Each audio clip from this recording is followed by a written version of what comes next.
As cooperativas da região e de uma forma do Brasil como um todo estão encontrando seríssimas restrições no fornecimento de madeira.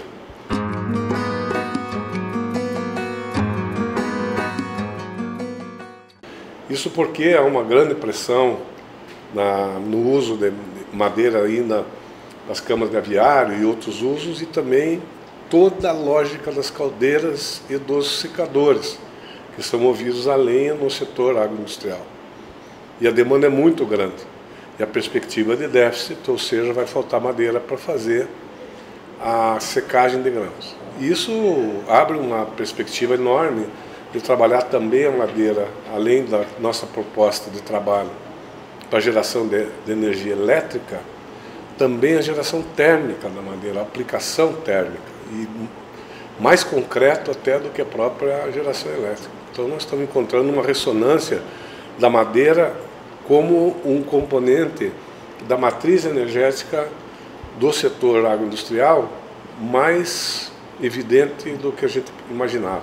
Meses sobre essa questão do biogás. Naquele tempo a gente pegava a agricultura familiar, pegava todos esses conceitos, a própria redução de emissões, tudo era motivo para a gente estar se mobilizando com o biogás. Menos a ideia de que o biogás é um produto específico, é um produto rural. Da mesma forma, a biomassa madeira. A biomassa madeira é um produto rural, um produto de economia rural, um produto que forma como ele próprio da economia. Em torno dele, uma cadeia de suprimentos, uma cadeia forte de processo, novas rendas rurais, quer dizer, toda uma dinamização econômica. Então, esse é o produto que o Itaipu se comprometeu. O Centro de Estudos está virando um centro internacional do biogás, nessa relação com a Unido, para Rio 92, para Rio Magín, aliás, em junho, nós vamos estar propondo aí uma parceria, na parceria com a Unido, lá na Rio Magín, a fundação do Centro Internacional de Estudos do Biogás aqui, já na sucessão desse centro nosso aí, que ficou pequeno para o processo. O biogás está todo armado desse jeito, como é que a distribuição espacial, inclusive, permite aglutinar propriedades. E eu acho que essa é uma tendência também da floresta, você aglutinar lugares de maneira que você possa gerar energia elétrica. E isso significa uma possibilidade enorme de trabalhar a segurança energética dentro das cooperativas. O florestamento do Brasil é feito para atender a celulose. E o reflorestamento sendo feito para atender a energia, muda toda a lógica do processo, inclusive com clones específicos de espécies florestais, de crescimento rápido, o espaçamento entre as árvores, normalmente grandes espaçamentos para atender a celulose, para a questão da energia são bem mais encurtados, um uso muito mais compacto. E isso significa uma nova proposta florestal. O importante é que estão aí as principais organizações, Embrapa, estão aí as cooperativas, tem o pessoal de pesquisa, e também estão aí pessoas que têm uma vida no desenvolvimento rural, como o professor Alisson Paulinelli, que é o ministro da Agricultura, e uma pessoa essencial para acompanhar essa discussão. A base de como você classificar uma terra como vocação florestal, para você poder fazer planejamento regional, o conteúdo dessas informações tem que estar bem feito, senão não adianta. Né? Ou seja, é um solo que o conteúdo, a forma, os conceitos de estabelecer o que é área de floresta não é, tem que servir também se eu chegar numa propriedade e for visitar uma propriedade e aplicar. Então, esse foi uma concepção depois do finalmente do projeto, que foi algo que foi tratado de bastante intensidade. Então, a segunda etapa já definia a cobertura que tinha, né, utilizando imagens, apoio de campo, se tinha um mapa da cobertura do florestal, né, e uma terceira etapa que era o cruzamento das informações.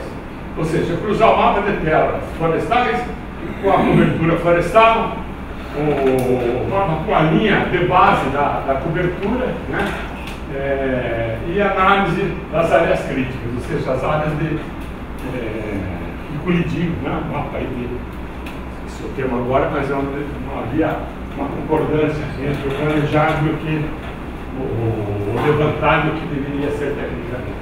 O mapa de conflito, né? De uso, focando apenas na floresta. Essa aqui é a sequência, né, que ele adotou, né? Então, do ponto de vista solos, relevo e clima, né? Esse aqui os fatores que nós usamos, que pode ser usado em qualquer, pensando já em escala de propriedade posteriormente, profundidade, os fatores limitantes à produção, né? Acrescentando aqui o clima, né, eficiência hídrica e segundo dados climáticos. Todas as características que a gente estabeleceu em 5 classes de limitação, né, sem problema, ligeiro, moderado, forte. E aí nós estabelecemos aí pelo menos 5 classes de aptidão, né? De aptidão, e essas 5 classes depois analisadas nos deram o produto final, que é a rasteira de vocação florestal, Aqui então aqui é um exemplo de um levantamento. Esse trabalho foi feito também no Paraguai, né?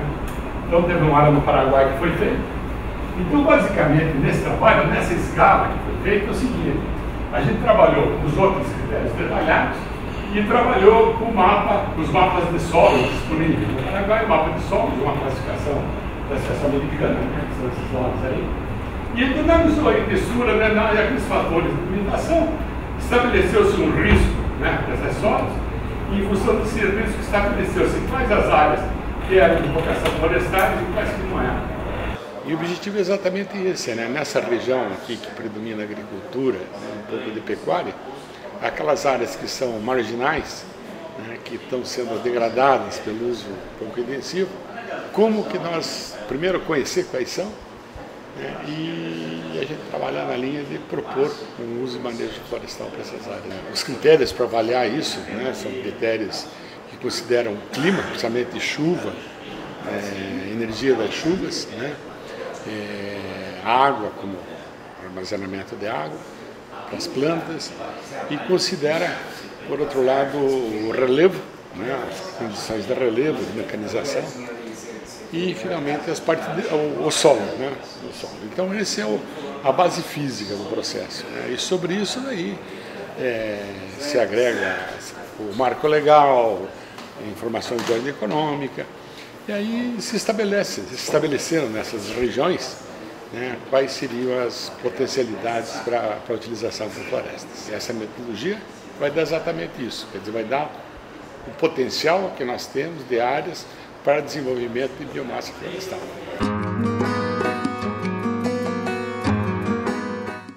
Em 2009, o Brasil foi o 4º maior produtor de celulose do mundo.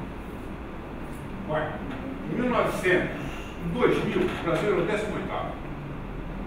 Com a entrada de novos projetos da FIBRA, da JBS e Suzano, nós vamos acrescentar uns 5, 6 milhões de toneladas ano, nós vamos estar quase chegando na China, vamos empatando com a China por aí.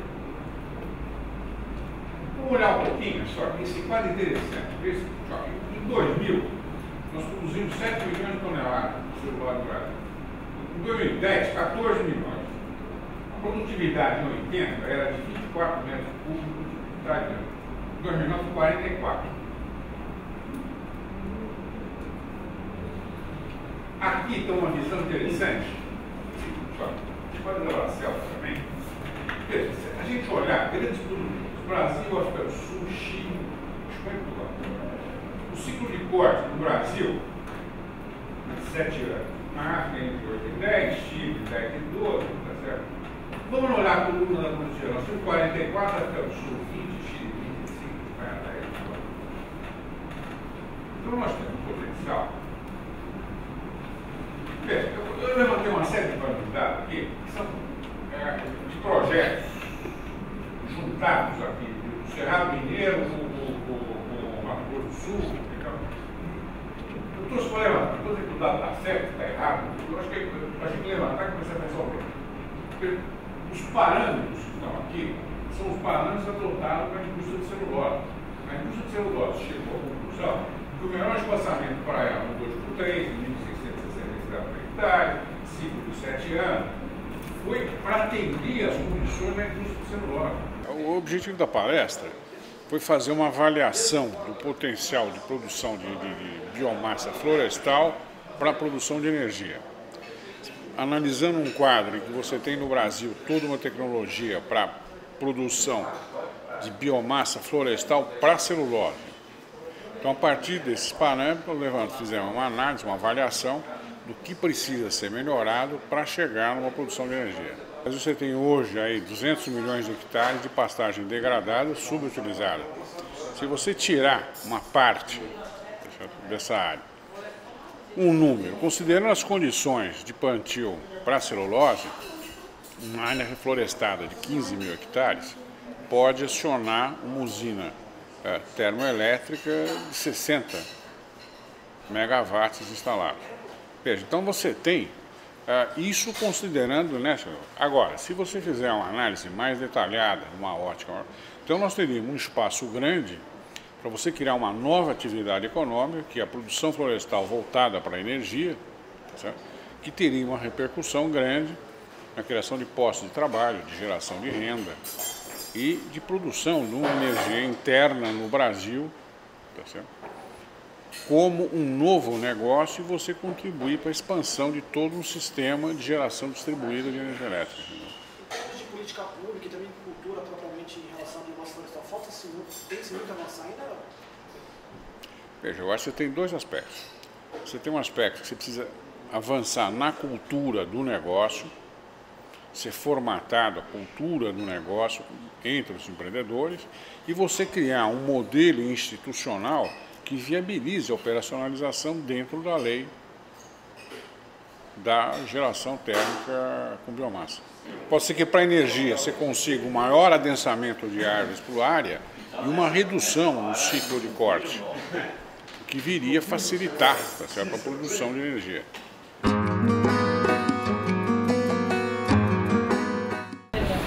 Nós entramos nessa parte de industrialização da biomassa, fazendo o carvão vegetal de uma maneira melhor do que a atual, devido às dificuldades que nós poderíamos, uma pequena metalúrgica, estar consumindo carvão vegetal de uma maneira muito rudimentar. Né? Mas aí passando o filme, daí vocês já vão, por si só, já é meio assim explicativo. Né? Pode, Isabela.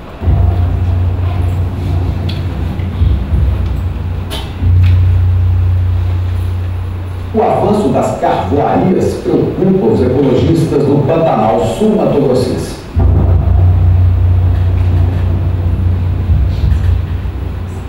O jornal hoje começa com as imagens de um duplo crime no interior do Paraná. De um lado, crianças que deveriam estar na escola trabalhando pesado e arriscando a vida. E de outro, a destruição indiscriminada da natureza.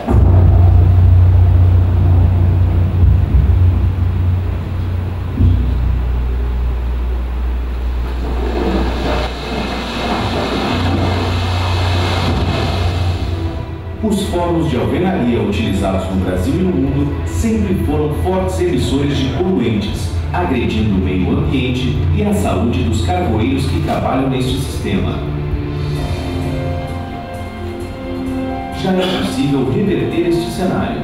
Uma nova realidade está sendo trazida pelo Grupo Burger, que iniciou suas atividades em 1980 e hoje é composto por 7 unidades industriais que atuam nas áreas de reflorestamento, briquetagem, carvoaria, siderúrgica, fundição, usinagem e implementos rodoviários. A sinergia entre as empresas garante agilidade e capacidade tecnológica no desenvolvimento de produtos e novas tecnologias.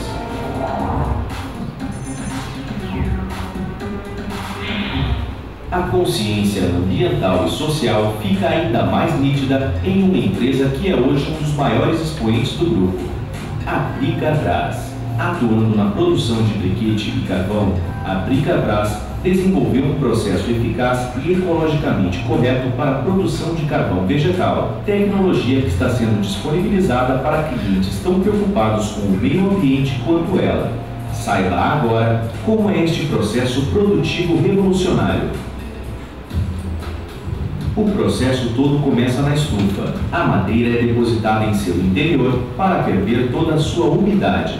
O ar quente é fornecido pelo queimador de fumaça, equipamento responsável ao mesmo tempo por alimentar a estufa e por destruir termicamente as substâncias tóxicas sem causar nenhum impacto ambiental. Um exaustor direciona o ar purificado para a chaminé e também para a estufa, que é munida de equipamento de emissão de micro-ondas para otimizar o processo. Na estufa, chapas de aço galvanizado refletem as micro-ondas, colaborando com sua circulação. A estufa de secagem de lenha constitui-se em uma autêntica inovação tecnológica sem similar no mercado. A cada 10 minutos, 60 canhões magnétron posicionados nas paredes da estufa emitem impulsos de micro-ondas com duração de 1 minuto. Com o sistema da Bricabras, é possível secar pateladas de 250 metros cúbicos estéreos de lenha em tempos que vão de 30 a 48 horas, atingindo-se teores de umidade na faixa de 0 a 4%. O diferencial é que a água da madeira é aquecida de dentro para fora, ao contrário do que acontece na produção de carvão normal. Depois de seca, a madeira vai para os fornos, depositada em cilindros metálicos providos de uma grelha na base, que ajuda a circular o calor.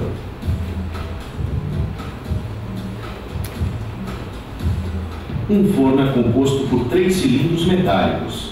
A fumaça dos fornos é conduzida por exaustão até o interior de um queimador de fumaça, que trabalha com temperatura aproximada de 1000 graus Celsius. Aqui, todos os poluentes presentes na fumaça são termicamente destruídos, transformando-se em gases quentes limpos e inofensivos para o meio ambiente. O equipamento é provido de um sistema de supervisão de temperatura por cores, que facilita a identificação do estágio em que está a produção do carvão. Todo o processo de desenvolvimento contou com o apoio de estudos feitos em laboratório próprio. Nele, são realizados diversos testes, como os de teores de umidade, densidade da lenha em carvão, materiais voláteis, cinzas do carvão vegetal e carbono fixo. O cuidado com a qualidade da matéria-prima e do produto final, o carvão vegetal, embasam o programa de melhoria contínua, presente em todas as empresas do Grupo Buchner. Além de não emitirem gases poluentes para a atmosfera, os fornos desenvolvidos pela Bricabras possibilitam a redução do uso de trabalho escravo e infantil, já que são mecanizados e necessitam de mão de obra treinada. O diferencial competitivo do Grupo Buchner neste projeto começa por uma equipe multidisciplinar treinada e equipada para produzir os fornos e as estufas de secagem em esquema de linha de produção, contando com as condições ideais para fabricar o produto. Isso porque o grupo possui linha de caldeiraria pesada, fundições de metais ferrosos e não ferrosos e também usinagem entre suas empresas. Uma estrutura que garante flexibilidade, agilidade na produção e redução de custos no processo fabril. O carvão vegetal é uma matéria-prima importante e insubstituível em alguns processos industriais. Os fornos de produção de carvão Bricabras são parte de um amplo projeto que visa desenvolver estratégias de produção para o setor produtivo de carvão vegetal em qualquer escala de produção, desde as grandes empresas até os pequenos fazendeiros florestais. As diferenças para o sistema convencional de produção de carvão são nítidas. Basta dizer que para produzir a mesma quantidade de carvão vegetal em uma carvoaria comum, são necessários de 5 a 6 dias, enquanto que pelo equipamento da Bricabras, este tempo se reduz para 7 horas de carbonização e 10 de resfriamento. E seja em custo de produção, qualidade do produto, independência climática, nível de emissão de gases poluentes, ou mesmo quanto ao número de funcionários, não há como ficar indiferente aos resultados superiores promovidos pela Bricabras.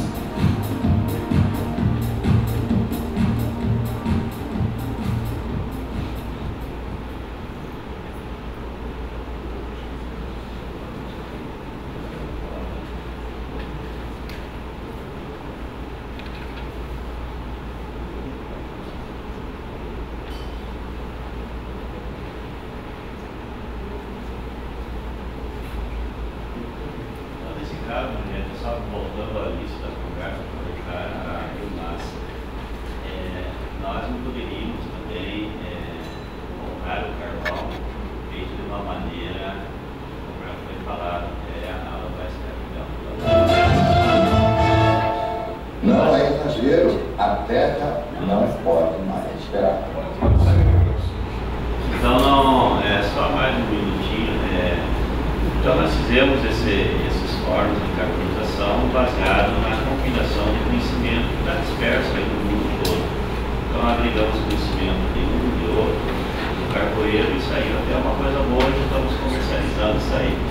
Portugal agora faz o preço no Brasil, quando nós exportamos para Portugal, para competir uma segunda, e agora Moçambique também quer colocar uma coisa de cima.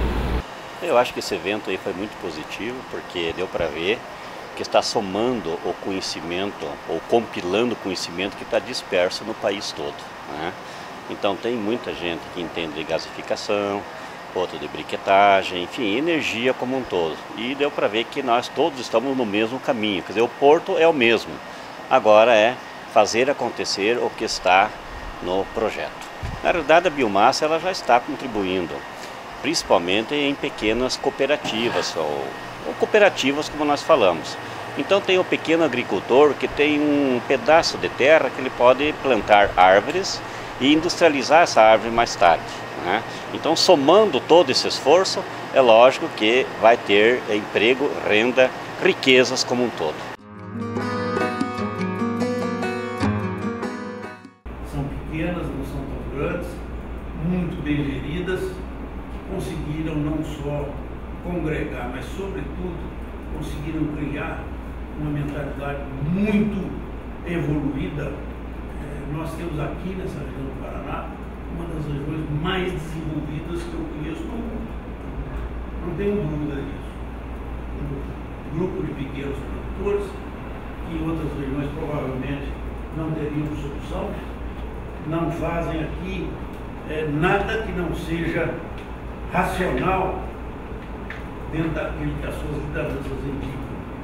Os produtores daqui não plantam e vendem grãos. Eles vendem o produto elaborado no mais alto padrão que se tem. Sozinhos eles não fariam isso, não tem dúvida nenhuma. Mas tiveram lideranças que os congregaram, são várias as cooperativas, além das grandes que também cumprem o seu papel, mas especialmente essas menores que estão aqui, que congregam produtores de pequenos. Se não me falha a memória, a última vez que eu estive na LAR, o Irineu me mostrou que, se não me falha a memória, 81% das propriedades têm menos de 14 hectares. Pode ter mudado esse perfil, mas não muito. É impressionante isso. É impressionante. Que fazem 3 safras. Eles estão fazendo 3 safras. Que entregam os seus produtos, não vendem. Que recebem o produto elaborado, a ração, os outros elementos que precisam, e que depois transformam esses grãos e essas rações em proteína, e que estão sendo comercializadas também no mais alto nível. Eu me lembro bem que quando estive lá, ele estava muito satisfeito porque ele tinha acabado de descobrir um novo campo que foi filetar frango. Depois ele assustou quando ele pela primeira vez descobriu que se filetado, temperado e pré-cozido, a dona de casa lá na Europa, nos Estados Unidos, tem hoje cada dia menos tempo, e ela só quer abrir a porta do micro-ondas e deixar 1 minuto, ela não tem muito mais do que isso, no máximo 2, para poder terminar aquele frango, e ele ganhou mais $1.000 por tonelada. Eu tive que vir na inauguração depois para presenciar esse fato. Eu achei efetivamente uma revolução em termos de ação conjunta, de integração, de esforço. Quer dizer, você não consegue achar isso em outras regiões brasileiras, em outras regiões do mundo, com esse ajuste. E eu acho que vai estar exatamente nessa força de adensamente, congregação que tem aqui, a grande chave desse processo. Vocês vão ter que efetivamente aproveitar isso, porque os líderes lá sabem aproveitar, eles devem estar com problemas também nessa área, que é